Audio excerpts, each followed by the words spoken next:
Welcome back to Two Moms, Too Much Coffee. You have Tempest here, and you also have. Hey guys, it's Jashelle, and I am tired. And it is perfect to go into what we were going to talk about today, which is like, Tempest, do you remember the days where like going to brunch was exhausting and then you would come home and take a nap and then you weren't tired anymore? You know Do you how remember those nice days? that was? Like, you could just be like, oh my God, I was out all night drinking. I'm so tired. I wish I was tired like that again. Cause that was actually not saying like motherhood's not fun, but that was a lot of fun. You're like, okay, I partied all night. My social cup is full. Now I'm exhausted and I'm getting up and I'm also gonna go fill up my social cup and be even more tired because I probably should be drinking. I'm drinking way more than I should be. So I remember the Yeah, days. yes, we call that pre-kid tired, and now we have mom tired. So literally thinking about how I used to be so even in college, like, I was so tired because I was out all night and I just was exhausted. I didn't even wanna get up to go to the calf because I was just so tired. And now tired is like I'm still tired after I, like, slept all day not even slept all day, I'm sorry. After I had a full night of sleep, because 'cause I'm getting that now, but you still wake up tired just because you, like, have mental exhaustion and all of the things. Even, like, going on my last trip for work, like, I went to California, and so then obviously there was a time change going from Florida to California and then coming back. Like, you can't rest. Like, there was no, like, I'm gonna just sleep all day Sunday." Like, that wasn't a thing, and I took 2 naps that day. I don't even know if I told you that. I took 2 No. naps while Naya took a nap because I was so tired and I kept waking up literally exhausted. I also was sick, but pre-kid tired and mom tired are very vastly different things. Yes, yes. And I don't want anybody to confuse this with pregnancy tired and not pregnant tired because we could get into that too. But we're talking about pre kids and now you have children. So we're just going to skip over the pregnancy because that's a whole nother story. But Yes. yes, you just go to sleep, you wake up, you're still tired. Mostly because I truly don't think I do sleep. So I did say that to somebody the other day and they're like, wait, really? And I was like, "Oh, I mean, calm down. I sleep. It's not like I don't sleep." I think it was a doctor. No, it was. It was my primary care doctor. And she was like, "So how are you sleeping?" I was like, "Oh, I don't." And she was like, "Oh my god." Stressed. Yeah, she got stressed out. I was like, "Oh, I'm just like I'm joking. I'm so sorry. I can't like ever be serious." So I kinda wish you had your Aura ring, like, in college and then, like, now and, like, could compare the data of, like, your REM sleep because I wonder how Yes. much it differs now. I think it's, like, more than just, like, not sleeping. I think it's just all there's so many, like, points of why pre-tired is different than mom tired because in general, like before you were a mom, your clock was around like your schedule and you controlled that. But now like your clock is around baby or toddler, whoever's schedule. So like you're constantly just like thinking about that. So the mental capacity that takes up. And then just in general, I feel like anything that you were tired about wasn't it was gonna change from day to day. So it wasn't, like, permanent or temporary, if you will, and so mom tired, you're very much like, "Well, I'm gonna do this again tomorrow," Yep. which it's like it's a blessing. I love and I, like, don't want anyone to get confused when they listen to our podcast, like, "Oh god, do they want kids?" I do want my daughter. I do love my daughter very much, but I'm tired, and that's okay. You can feel both things. You can love your daughter and love being a mom, and you can also be like, "God, I'm tired as hell." Yes. I definitely think that's one of the biggest things with pre-kid tired is that there's always an end in sight. You know when you're gonna Mhm. get your rest. Like, I feel like every night with the kid, you're like, "Are they gonna sleep all the way through the night?" And for me, with 2 of them, it's like, "Okay, well, one night, what about the other one?" And so it is just like like you said, like, it's, like, not on your schedule. You don't get to control it. It's so much, like, loss of control. Maybe that's why I have a hard time Mm. with it, for sure, because I'm like a very controlling person. I do like things my way. And so it not going my way for years now, It's maybe that's what's exhausting. happening. Yeah, maybe it makes me extra tired. Probably. I love it. See, you don't even need therapy. We're just like, this is your therapy. I'm just kidding. I'm just kidding. Disclaimer, this is not therapy. Tempest, go to therapy. Yes. Yes. Literally. For me, I think it's because I'm such type A and I liked having a schedule before. And now sometimes, like, there's so many different phases. And so things just change so often. So you can't really always have like that set schedule. And I think the mental load of that, and then just the mental load of like routines and like making lunches and figuring out what you're going to make for the next day. Like it just, even, like, we're traveling, and I feel like my brain has just constantly been going of, like, making sure Naya's all prepared, and I think as an adult, pre-kid, I was doing that for myself, but now I'm doing it for a family, so I think that is why mom tired is just on another level. That's one of the layers, I'm sure there's many.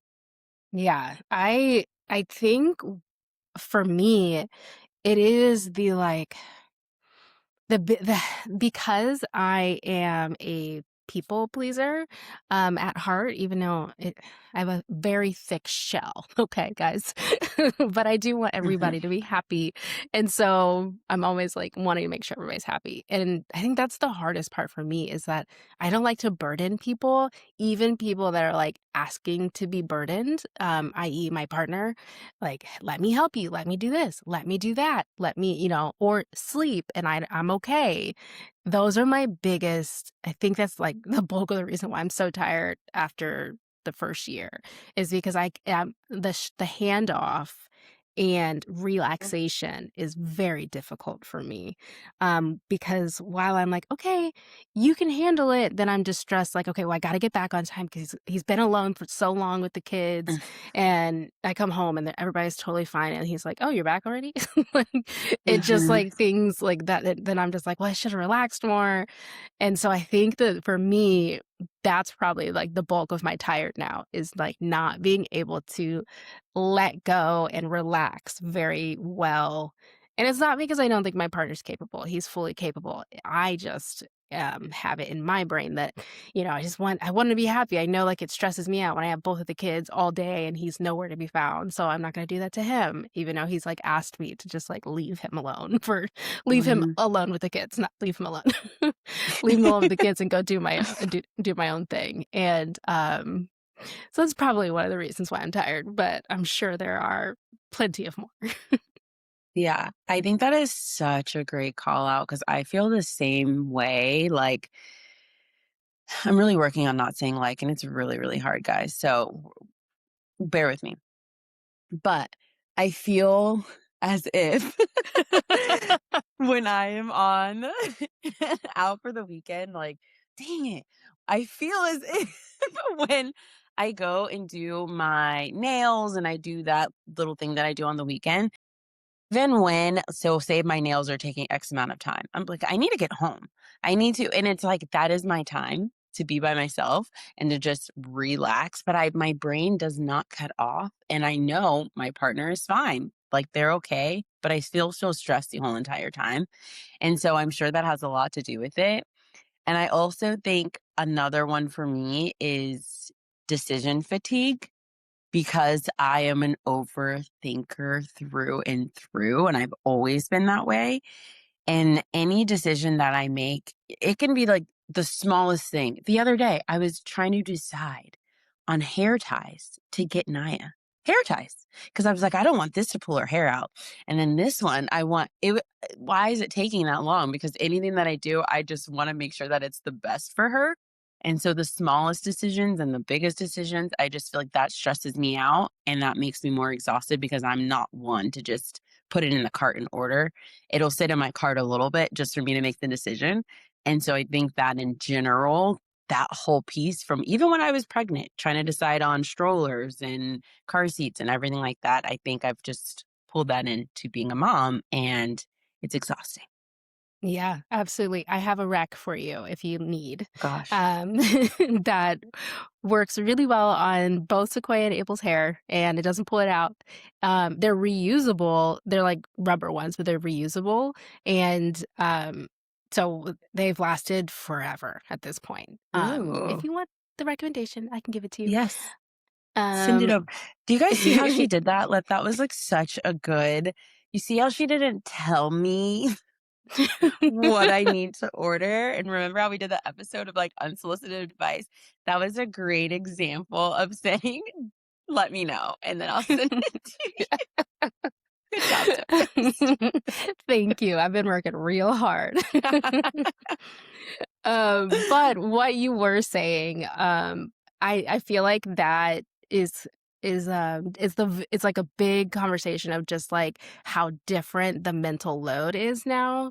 Like when a mom tired, it's like you're constantly doing so many things in the background, constantly, where you are planning for so like today Abel had swim lessons, and then we had to pick up Sequoia from daycare, figure out how to get Abel home and then to swim lessons within an hour.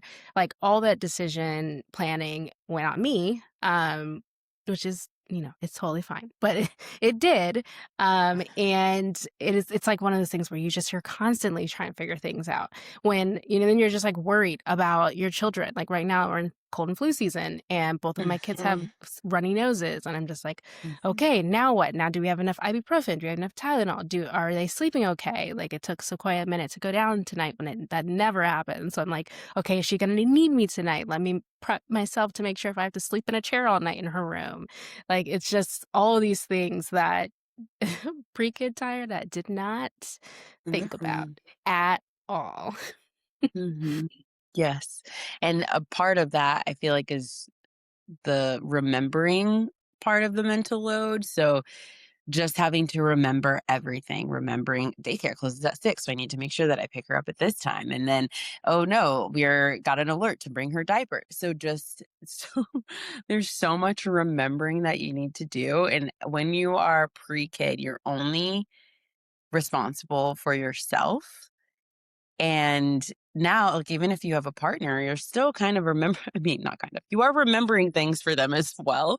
And let's be fair, like your partner, I'm sure my husband, like they do great when it comes to certain things, but I don't know about Adam, but remembering is not Nick's strong suit, and that's I okay. have the funniest story. Sorry to cut Please you tell. off. So, Adam, I am his secretary. I try so hard not to be. I tell him all the time, I'm not your secretary. You can look this stuff up. You can put it in your phone. You can put it wherever. I'm not your secretary. But yet things come my way. Sometimes it's just like, if he says it's him, just telling me whatever. So he had sent me just a screenshot of his friends planning a get together for this past Saturday. He sent it to me like earlier in the week last week, and I immediately just put it in my phone. We have a shared calendar on iPhone, and it populates that there's plans now, so that way I didn't make any plans. He like starts talking about what we're gonna do Saturday night, me and him, and I was like, "Don't you have plans?" And he was like, "Oh."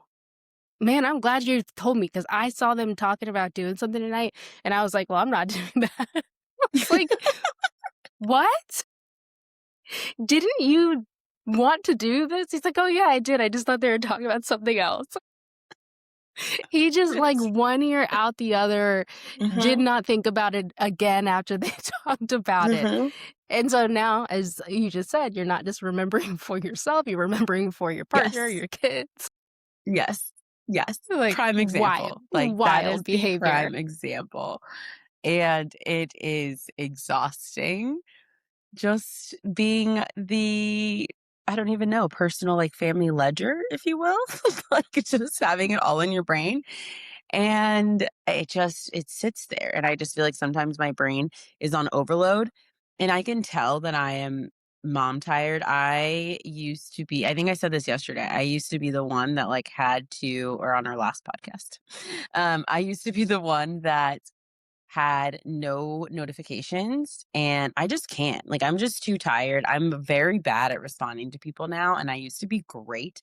I'm terrible at it now. I just lose track of like other things that used to be important to me. They're just not as important, I guess. I don't know. I don't even know how to explain it, but it just it's the mental load. It just I have other things that are taking up the compartments of my brain now, pretty much. Mhm. Yeah, exactly. And on that note, I kind of want to talk a little bit about like how exhausting it is to just lose your identity as well. Mm, If that makes sense. Like you can no longer just go do your own thing. You can no longer just say, "Hey, I want to go on a date tonight. Let's go to here and here and, spend all night out." Or, I want to, do a girls trip this weekend. Let's see who's available. That just it's like there's just no spontaneity anymore. Like, then I that know. is in itself, like, exhausting. Like, you Yeah. have to plan everything. So that it's hard. Yeah. Yeah, that was a big shift for me. I mean, I'm sure all moms, but that was really hard for me to not just be like, I'm gonna I'm getting my nails done. Now I'm have to when I make my appointment, I'm like telling Nick, this is when my next nail appointment is, this is when my next facial is, make sure you don't have anything. It is I just, I feel like I'm kind of back where I was like a teenager with my parents, like letting them know where I was going and like that I wasn't gonna be home until this date, like or time. Yeah, that's kinda I feel like I'm there again, and so that's been hard, but it's also been hard, I think, for me in general of body change, and I will say, like, I've been really struggling getting back into where I was before, and I think I'm constantly, like, planning of how I'm going to do that, and before it was like, "Oh, I'm gonna get up in the morning and go to the gym and blah, blah, blah," but now I'm like, "Ooh, but if I'm not home and Nick's at the gym, then I can't go, and then vice versa." It's been hard, and so seeing how my body has changed, not being able to just jump right back into my old routine, I think trying to get that back has just been tired, exhausting Mhm. in itself. Um, and I'm too exhausted to do what I used to do in general. Like, I'm just too tired.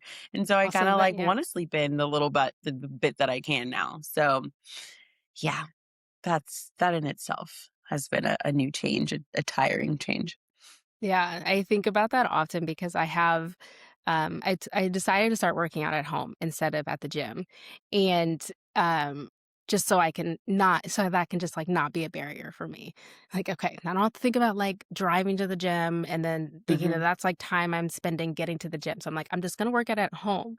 But now there's also another layer of, like, I'm gonna work out at home, but I don't wanna work out at night because at night I'm tired, and so I can't work out at night, and then I can't work my son wakes up 5:30 every morning. I'm not waking up earlier than that to work out. Who wakes up at 5:30 every Every morning? morning, every morning.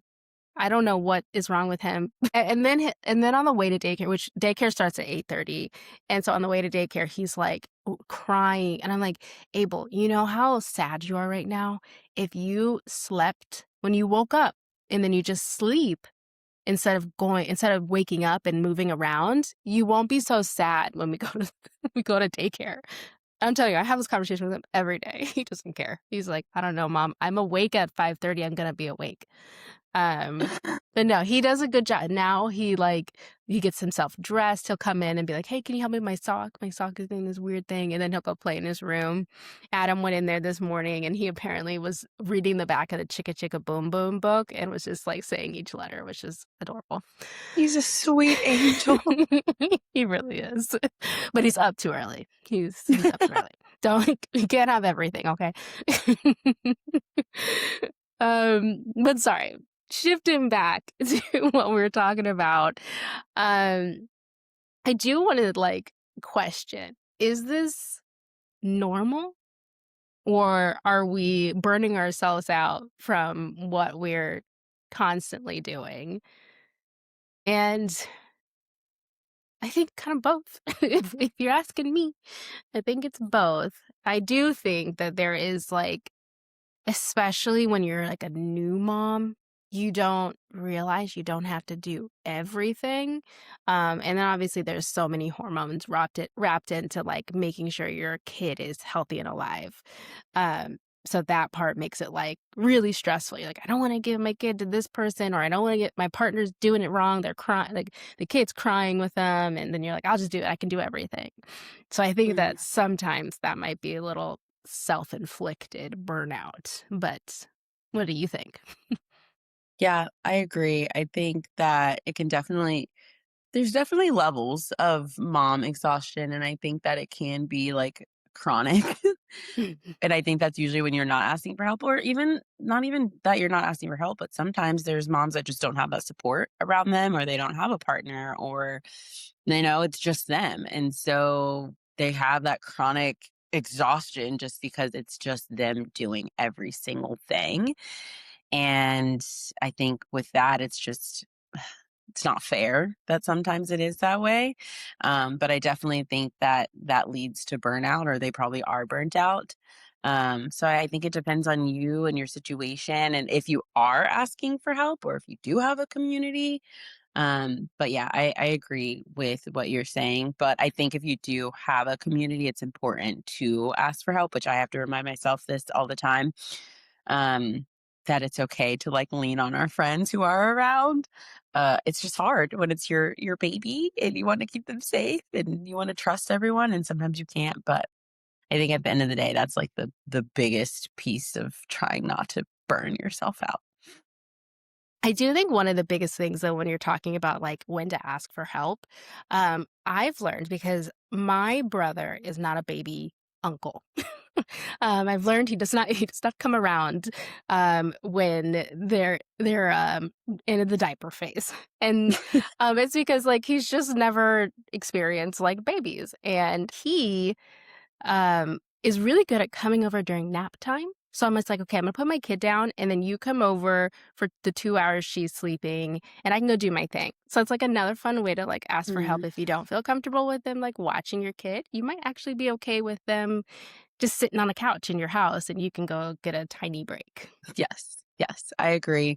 I think another way too, is which is probably hard for some people, but having those honest conversations with your partner, because I think you can start parenthood thinking it's gonna be one way and you have this plan and then things are gonna change. And so, I mean, me and Nick have had several conversations where I'm like, "I need help here," or like, "You were doing really, really great with doing this and this is kind of falling off. Can you help me again?" And like making sure that we do keep that communication, because there are times that I will just be in my head and I'm just frustrated about something and that doesn't help anyone.